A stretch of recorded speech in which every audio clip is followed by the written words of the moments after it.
Welcome to லக்ஷராஸ் kitchen.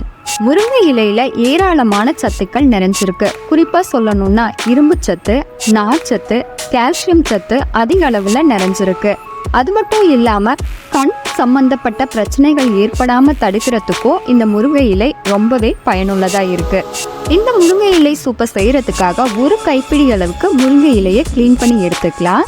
ஸ்டவ்ல ஒரு கடாயை வச்சுட்டு ஒரு பழுத்த தக்காளியை கட் பண்ணி சேர்த்துக்கலாம். அது கூடவே ஒரு கைப்பிடி அளவுக்கு சின்ன வெங்காயத்தை கட் பண்ணி சேர்த்துட்டு ஒரு கைப்பிடி அளவுக்கு சுத்தப்படுத்தின முருங்கை இலைகளையும் சேர்த்துட்டு சூப்புக்கு தேவையான அளவு தண்ணியை சேர்த்துக்கலாம். கூடவே சூப்புக்கு தேவையான அளவுக்கு கல்லுப்பையும் சேர்த்துட்டு நல்லா கலந்து விட்டு வேக வச்சுக்கலாம். மூடி போட்டு மூடக்கூடாது, அப்படியே தான் வேகணும்.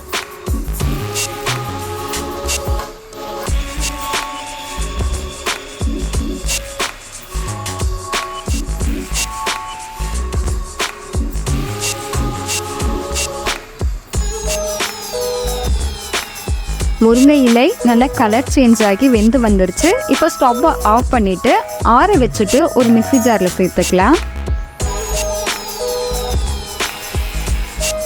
இப்போ இதில் 10 மிளகு, 1/4 டீஸ்பூன் அளவுக்கு சீரகம், 4 பல் பூண்டு, சின்ன துண்டு இஞ்சி, 1/4 டீஸ்பூன் அளவுக்கு தனியா இதையெல்லாம் சேர்த்துட்டு நல்லா நைஸாக அரைச்சி எடுத்து வடிகட்டிக்கலாம்.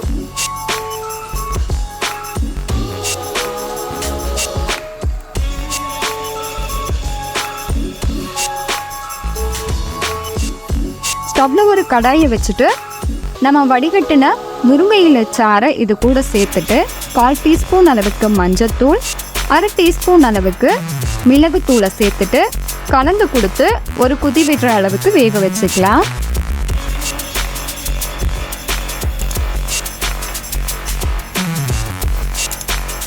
ஆரோக்கியமான முருங்கை இலை சூப் ரொம்ப டேஸ்டாக ரெடி ஆயிடுச்சு. இதே மாதிரி கண்டிப்பாக நீங்களும் ட்ரை பண்ணி பாருங்கள். பிடிச்சிருந்தா லைக் பண்ணி, ஷேர் பண்ணி, கமெண்ட் பண்ணுங்கள். மறக்காமல் லக்ஷராஸ் கிச்சனை சப்ஸ்கிரைப் பண்ணுங்கள்.